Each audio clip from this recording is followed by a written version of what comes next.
Welcome to Navarrero's online showcase video. Today we start out back at the iron ore mine, or as I like to call it, the blood pit mines. First up, I find it kind of fun to just give this area its own name since it's quite secluded from everything else. But also, looking at this place gives me the feeling of something that may have been a workplace in the past, with a lot of accidents happening due to very poor workplace safety culture.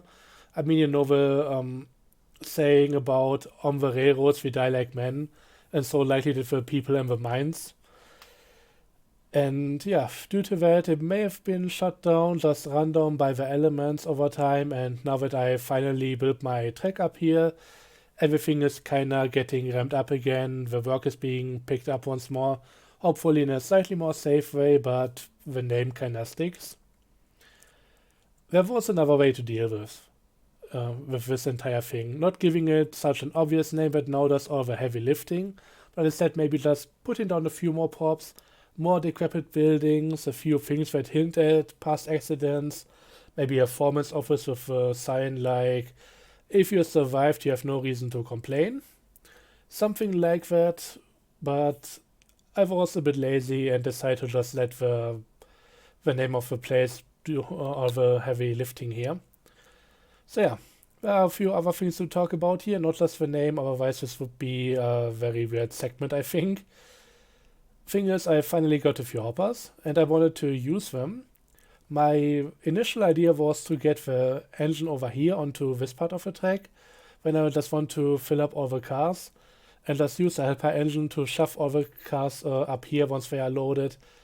Turns out, just having a 0.5% incline onto this area here is already enough to have the cars come back down the mountain or the slope. It's hardly a mountain or anything really.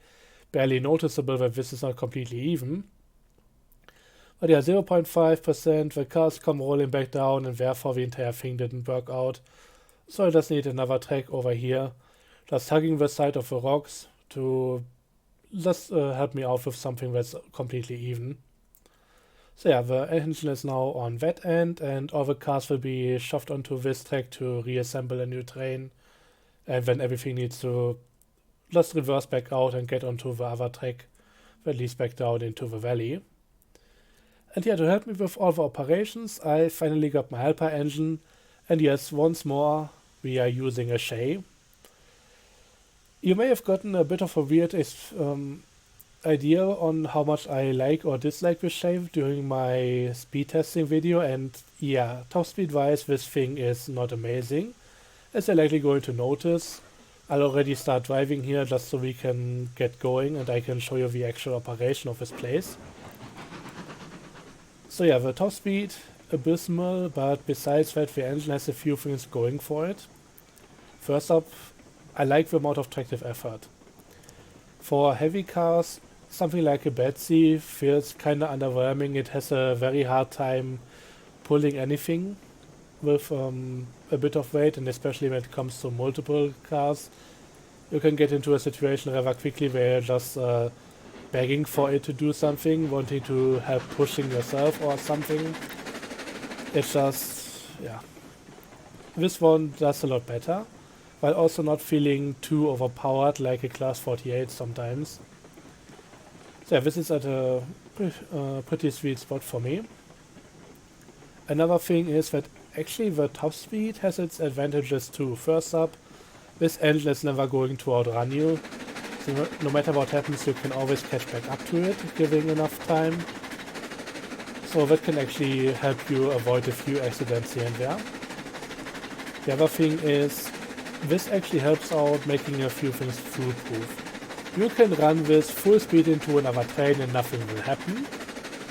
So that's alright. And it also gives you a lot of precision when you need to like line the cars up with chutes or something.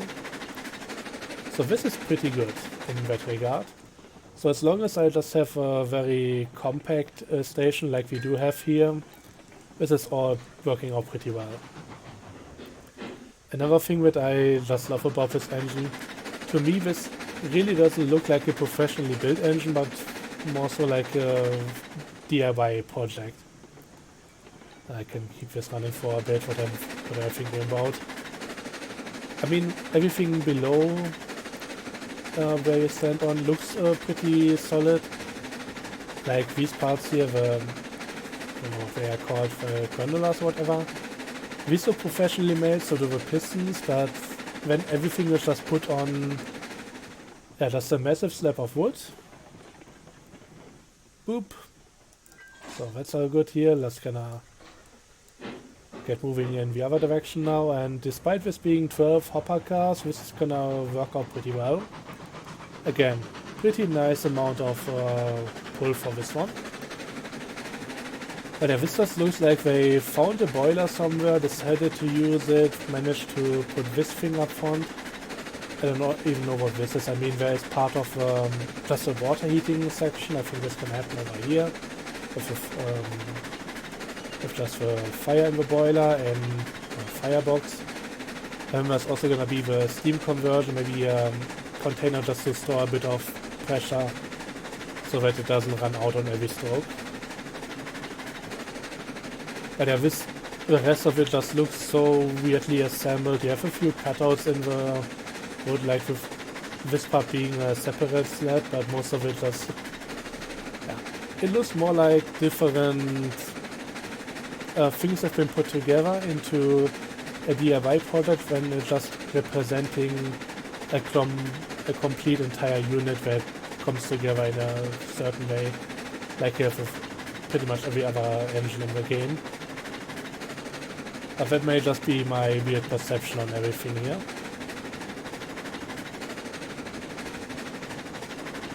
Okay, coming up to the actual thing here, let's just cut the power, hit the brakes. Usually I do something a bit sooner here, like... Oh, this is working out pretty well anyways. Usually I just cut a few of the cars away before getting into this point. So just having 4 to begin with, and then everything else is gonna be segmented into sections of 4 as well. But from this point on we can just start loading all the cars, which I won't be doing here. I'll just get a few for representation purposes. So now we just do this a bit, and then the entire thing will be full. So that should do it. And yeah, again with how slow the engine is.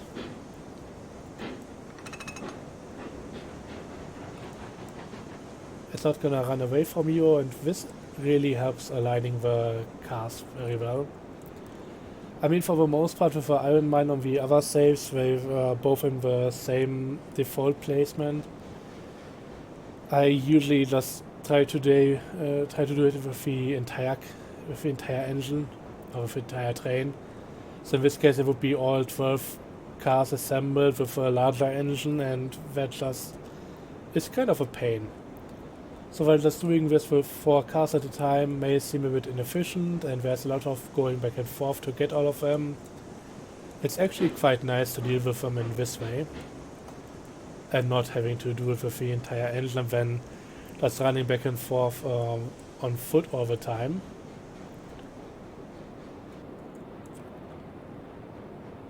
And yeah, just gonna keep filling this up.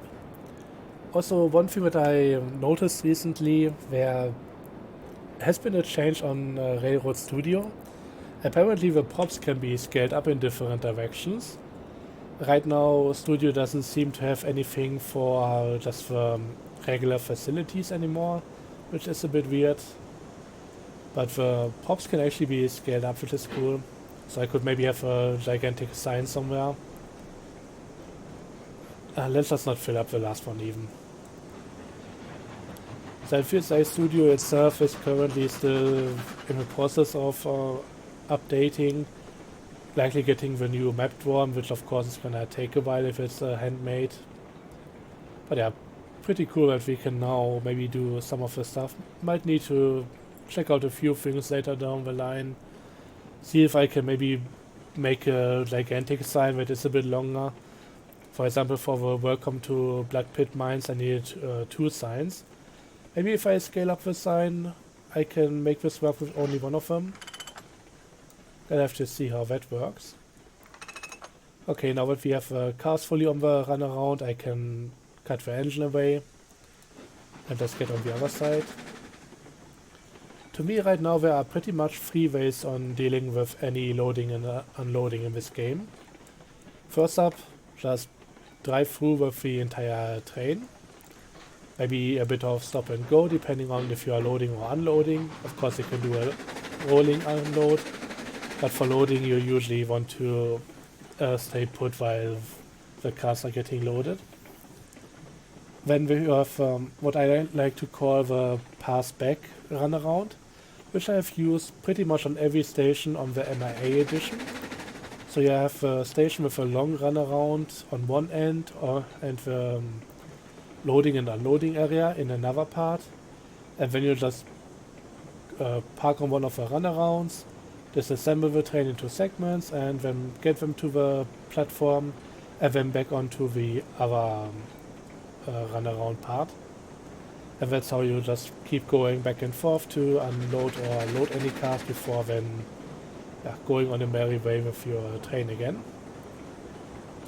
And then there's this thing which I like to call the pass-through runaround, because they're actually passing the cars through the runaround to bring them to the other side eventually.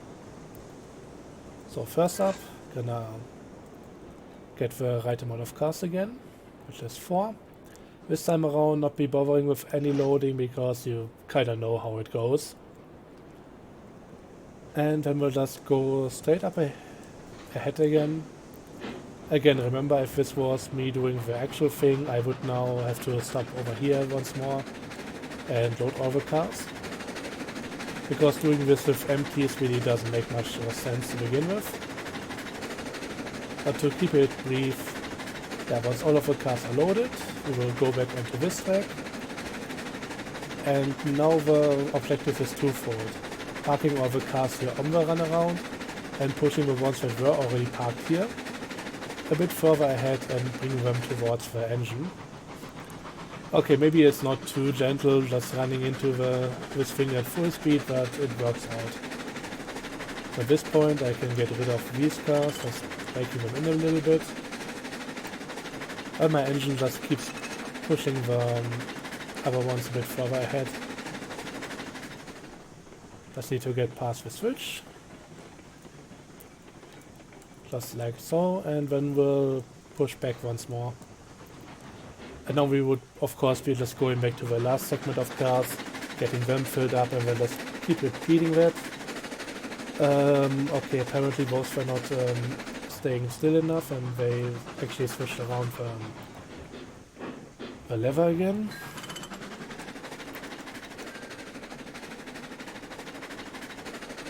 So this is not really working how it should be, because I'm just trying to do things too quickly. But this should be alright now. So of course if I was to do this now once more, I would need to get rid of the brake. So I can just push them once more, and this is how the entire thing would work. Pretty much just back and forth, passing the cars through the runaround, and therefore not needing all that much track to deal with the entire station. So in my book this is a pretty cool way of dealing with everything, and it's something that I employed in the first playthrough on the regular Pine Valley industry layout. Didn't use at all, I think, in the second one, but now that I'm on this map again, I wanted to get this or put this to good use once more, and especially on this station. With its weird little layout, it works out quite well. Anyways, let's move over to something else, and let's just move over to the logging camp. I think I'll show the smelter in detail in another episode, otherwise it's gonna be quite long. So the main thing is, for this one, besides also using the same thing that I did on the Iron Mineware with the pass-through runaround track, I also just had to relay the track going in here. It's still a 1% decline, but the difference is the other one was more straight towards the industry, and this one takes a bit of a go around just to go to the ground a bit earlier. With the first version, I still had the switch over where that splits off into both loading directions. That was already a bit elevated, and therefore the slope downwards came down kinda into the station, making it so that sometimes if you need to back off a bit, the train could still start rolling. So I just wanted to stay clear of that and get to the ground way before getting into the station here. Also, initially, this is something that I may just remove in the future because it's kind of useless here. I decided to put the siding for my other helper engine here on this end, which is very stupid. It's way better just putting the entire train very close up to the runaround than getting the road engine a bit further up ahead, since we are always gonna leave in that direction. So we come in through here, leave in that direction, and yeah, therefore just get the engine a bit further up ahead and have the helper engine deal with everything. And this is mainly for the cordwood because that's again gonna be a monster of a train. So yeah, you get the empties coming in here, putting them up very close to this switch. Well, this one should be flipped to the side where the loading is happening. So when you disconnect the road engine, put it a bit further ahead, and then come back with the helper engine, which is now parked on that end. And yeah, that's just good old Betsy right now. Might again need to switch it off with something else in the future because Betsy can get a bit overwhelmed. It's still gonna do its job, but getting going with a few loaded cars is not that quickly. But yeah. It also now has a headlight thanks to Railroad Studio, just added that. Since if you start a new playthrough with this map, you now get a Betsy with headlights, so I thought, hey, why not have one here myself? Would like to pay for this as an upgrade, but well, that's not really possible, you can just cheat it in. But yeah, the entire station kinda just works as the other one, only with a separate runaround for each of the sides. And with the main difference that one of the sidings here actually has the loading area. So once the last few cars of the section start loading, you can actually disconnect the helper engine and get it around already taking the next few cars in.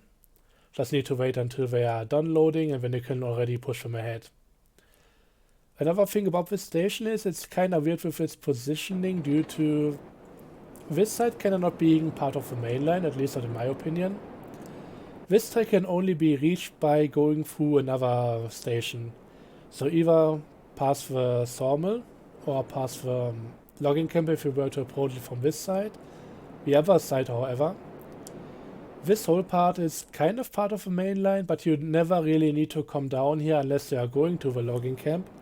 So I'm kind of okay with using this as a track to assemble a train again, so it's not gonna be clear all the time, but that should all work out quite well. Maybe in the future if we get another few industries, I might place another one somewhere around here, so that may actually become more of a main line, but I don't know what I'll be doing then. I don't see myself ever having multiple trains here, one loading the lumber, or no, one loading the logs and one loading the cordwood. So this should work out quite well, but I know there's potentially a bit of an issue. I don't know how it would be done officially, especially with the other side, but again, since it is only accessible through other stations and not through the main line itself, I don't consider it part of the main line. But anyways, that's gonna be it from my side for this video. Thanks for watching and see you next time. Bye bye.